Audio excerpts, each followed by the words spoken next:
नमस्कार साथियों, आज के इस शानदार क्लास में आपका बहुत बहुत स्वागत है। Bihar board class 12th political science के चैप्टर 1 से जितने भी इम्पॉर्टेंट क्वेश्चन हैं उन सबको आज के इस शानदार क्लास में हम डील करने वाले हैं।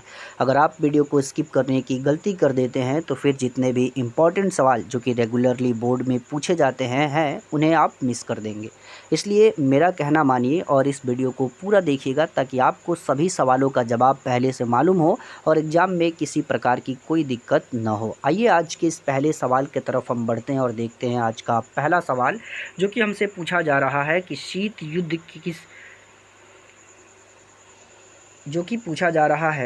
युद्ध को किसके बीच संघर्ष के रूप में माना जाता है। हम सब इस बात को बहुत अच्छे तरह से जानते हैं कि शीत युद्ध में दो देश इन्वॉल्व थे। पहला अमेरिका जो चाहता था पूरी दुनिया मेरे फेवर में आ जाए, तो दूसरा रूस जो चाहता था कि पूरी दुनिया मेरे फेवर में आ जाए। अमेरिका चाहता था पूरी ही दुनिया पर मेरा वर्चस्व कायम हो जाए और वहीं रूस चाहता था कि पूरी दुनिया पर मैं ही राज करूं। इसलिए दोनों देशों के बीच संघर्ष के रूप में किसे देखा जाता है, तो शीत युद्ध को देखा जाता है। यानी शीत युद्ध के बीच अगर संघर्ष की बात हो तो दो देश आते हैं, अमेरिका और रूस। आप इस सवाल को याद रखेंगे। अगला सवाल हमसे पूछा जा रहा है, शीत युद्ध का अर्थ क्या होता है। याद रखिएगा, शीत युद्ध का जो अर्थ होता है वो होता है संभावित युद्ध, युद्ध की संभावना। आपको मालूम होगा कि अमेरिका और सोवियत संघ यानी यूएसएसआर और साथ ही साथ यूएसए, सोवियत संघ रूस और अमेरिका डायरेक्टली एक देश पर एक दूसरे पर अटैक नहीं किए थे, है ना तो अमेरिका सोवियत संघ पर हमला किया था और ना ही सोवियत संघ अमेरिका पर हमला किया था। इसमें हमला उन देशों पर होता था जो एक दूसरे के फेवर में जाते थे। इसलिए आपको मालूम होगा कि भारत ने बहुत ही चालाकी दिखाते हुए अपना जो नीति था उसको बदल करके गुट निरपेक्ष नीति बना लिया। यानी ना तो हम अमेरिका की तरफ गए और ना ही रूस की तरफ गए। अगर अमेरिका की तरफ जाते तो रूस हम पे अटैक करता और अगर रूस की तरफ जाते तो अमेरिका अटैक करता, है ना। तो याद रखिएगा, संभावित युद्ध होता है शीत युद्ध का अर्थ, है ना। शीत युद्ध से आप ये मत सोचिएगा कि शीत के मौसम में हुआ होगा, नहीं। 1945 से चला था 1991 तक, इतनी बड़ी लड़ाई थी। अब बताइए, उतने दिनों में खाली ठंडा ही पड़ा था। अगला क्वेश्चन हमसे पूछा जा रहा है, द्वितीय विश्व युद्ध कब ख़त्म हुआ। मेरे प्यारे साथियों, आप याद रखिएगा, द्वितीय विश्व युद्ध 1945 में समाप्त हो गया। समाप्त होने का कारण बहुत बड़ा था। अमेरिका ने 2 बार जापान पे परमाणु अटैक कर दिया, जिसके वजह से जापान ने खुद को आत्मसमर्पण कर दिया, सरेंडर कर दिया और द्वितीय विश्व युद्ध समाप्त हो गई, है ना। 2 बम, परमाणु बम पटके हुए थे अमेरिका ने, किस पे, जापान पे। अब एक और क्वेश्चन इससे पूछ सकता है कि शीत युद्ध की शुरुआत कब हुई। तो जब द्वितीय विश्व युद्ध ख़त्म हुआ तब एक दूसरी दौर शुरू हो गई, जिसे हम लोग शीत युद्ध के दौर से जानते हैं, है ना। शीत युद्ध का दौर कहलाता है। 1945 से शीत युद्ध की शुरुआत हुई। अगला क्वेश्चन हमसे पूछा जा रहा है कि शीत युद्ध का आरंभ कहते हैं शुरुआत को, कब से हुआ। तो वही option number A is the right answer for this question, क्योंकि 1945 में मैंने अभी आपको बताया शीत युद्ध की शुरुआत हुई थी। अगला जो क्वेश्चन है वो कह रहा है कि महाशक्ति बनने की होड़ किसके कारण शुरू हुई थी। कौन सी ऐसी कारण थी जिसके वजह से महाशक्ति बनने का होड़ शुरू हुआ। यानी अमेरिका चाहता था कि मैं महाशक्ति बन जाऊं और रूस चाहता था कि मैं महाशक्ति बन जाऊं। ये एक दूसरे को महाशक्ति समझते भी थे और ये बात सच भी था कि उस वक्त अगर कोई सुपीरियर देश था तो अमेरिका और रूस था। तो कौन कौन सी कारण थी। पहला कारण याद रखिएगा, विचारों की लड़ाई। अमेरिका चाहता था कि दुनिया में जितने भी देश हैं वो सब पूंजीवाद का समर्थन करें, लेकिन रूस नहीं चाहता था। रूस चाहता था कि जितने भी देश हैं वो सब समाजवाद को एक्सेप्ट करें और समाजवाद की क्या करें, समाजवाद की भावना को माने, है ना। तो पहला विचारों की लड़ाई याद रखिएगा। दूसरा भी आप याद रखिएगा, वर्चस्व की लड़ाई। अमेरिका चाहता था पूरी दुनिया पर मेरा राज कायम हो और सोवियत संघ चाहता था कि पूरी दुनिया पर मैं राज करूं, इसलिए वर्चस्व की भी लड़ाई थी और हथियारों की भी लड़ाई थी। दोनों देश परमाणु सफल थे और उस वक्त काफ़ी अच्छे एडवांस टेक्नोलॉजी के हथियार ये दोनों देश बना रहे थे। आज भी अगर कोई सुपीरियर है तो वो अमेरिका और रूस है ना। अगला क्वेश्चन हमसे पूछा जा रहा है, सोवियत संघ ने कौन सा देश को कूटनीतिक और वित्तीय सहायता दी। एक बात याद रखिए, कोई भी देश दूसरे देश को सपोर्ट तब करता है जब उससे उसको फ़ायदा होती है। क्यूबा एक देश है जो अमेरिका के करीब है और अमेरिका के करीब अगर किसी देश से रसिया दुश्मनी करता है तो फिर दिक्कत हो जाएगी। दोस्ती इसलिए करना चाहता है क्योंकि वो अमेरिका पर नज़र रख सकता है ना। तो सहायता किया था, कूटनीतिक सहायता और वित्तीय सहायता भी किया था। रसिया ने किया था। किसे किया था? तो क्यूबा को किया था, क्योंकि क्यूबा से ये आसानी से नज़र रख सकता था अमेरिका यानी यूएसए पर आसानी से नज़र रखा जा सकता था, है ना। क्यूबा में एक बार मिसाइल संकट भी हुआ था, तो वो कब हुआ था? 1962 को। आप ये भी याद रखिएगा। यहाँ फिलहाल इसके लिए राइट आंसर हमारा बी हो जाएगा, यानी क्यूबा को। ठीक है, अगला सवाल हम देखते हैं क्या पूछा जा रहा है।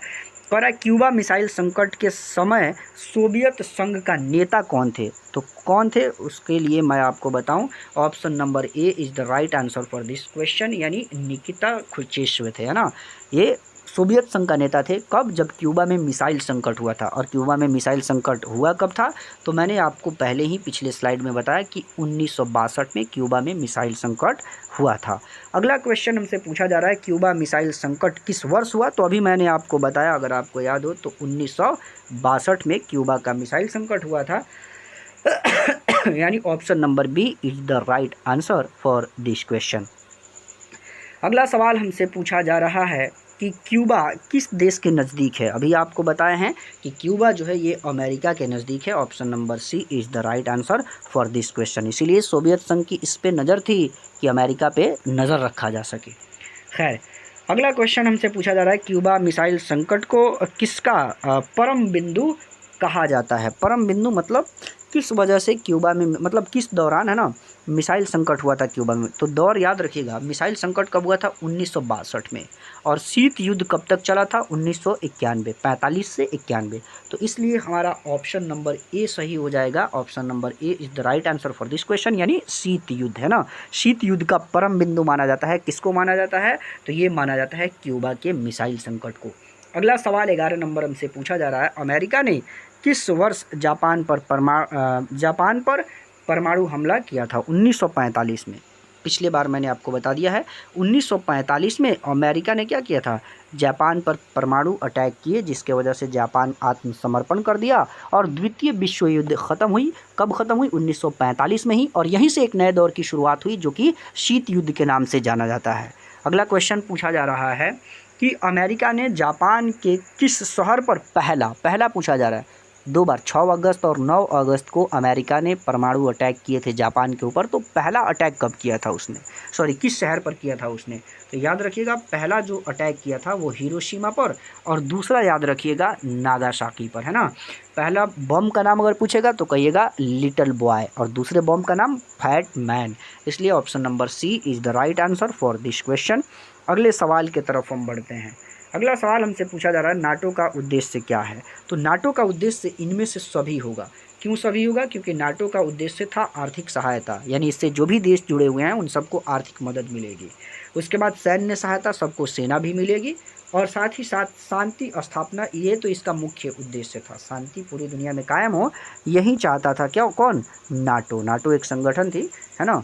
खैर, अगला क्वेश्चन कह रहा है, नाटो का गठन किस वर्ष हुआ था? तो याद रखिएगा, नाटो की जो स्थापना या गठन कह लीजिए वो हुआ था ऑप्शन नंबर बी, यानी 1949 में। 1949 में नाटो नाम की एक संस्था बनाई गई थी, जिसका उद्देश्य क्या था? तो अभी हमने पिछले क्वेश्चन में देखा है कि जिसका उद्देश्य था आर्थिक सहायता, है ना, उसके बाद सैन्य सहायता और शांति स्थापना, ये तो इसका मुख्य उद्देश्य था। ठीक है, तो आप इसको याद रखेंगे। अगला सवाल हमसे पूछा जा रहा है 15 नंबर, सीटो का मुख्य उद्देश्य क्या था? तो आपको याद होगा, सीटो भी एक संस्था थी, है ना। इसका मुख्य उद्देश्य था साम्यवाद का विरोध करना। अब साम्यवाद कौन सा देश था? तो रूस, है ना। यानी कुल मिला के रूस या साम्यवादी देशों का क्या करना? विरोध करना, ये सीटो का मुख्य उद्देश्य था। अगला कह रहा है कि सीटो का गठन किस वर्ष हुआ? तो याद रखिएगा, नाटो का स्थापना कब हुआ? 1949। इसके स्थापना के 5 साल बाद, यानी 1954 में। 1954 में सीटो का स्थापना हुआ। इसलिए हम कह सकते हैं option number A is the right answer for this question. अगले सवाल की तरफ हम बढ़ते हैं। अगला सवाल हमसे पूछा जा रहा है, सेंटो का उद्देश्य क्या था? ये भी एक संस्था थी जिसका उद्देश्य था मध्य पूर्व से सोवियत संघ को क्या करना, दूर रखना। आप जानते हैं कि यूरोप की आधी जो देश थे वो अमेरिका के फेवर में थे और आधे जो देश थे वो रूस के फेवर में थे।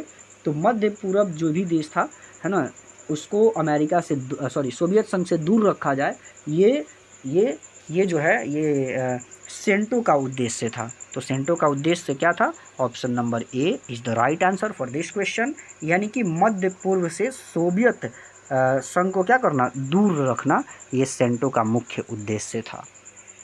अगला सवाल नंबर 18 हमसे पूछा जा रहा है कि सोवियत संघ ने नाटो का मुकाबला करने के लिए, सोवियत संघ, अच्छा नाटो जो है ये सोवियत संघ के खिलाफ था, है ना, अमेरिका के द्वारा बनाया गया ये संगठन था।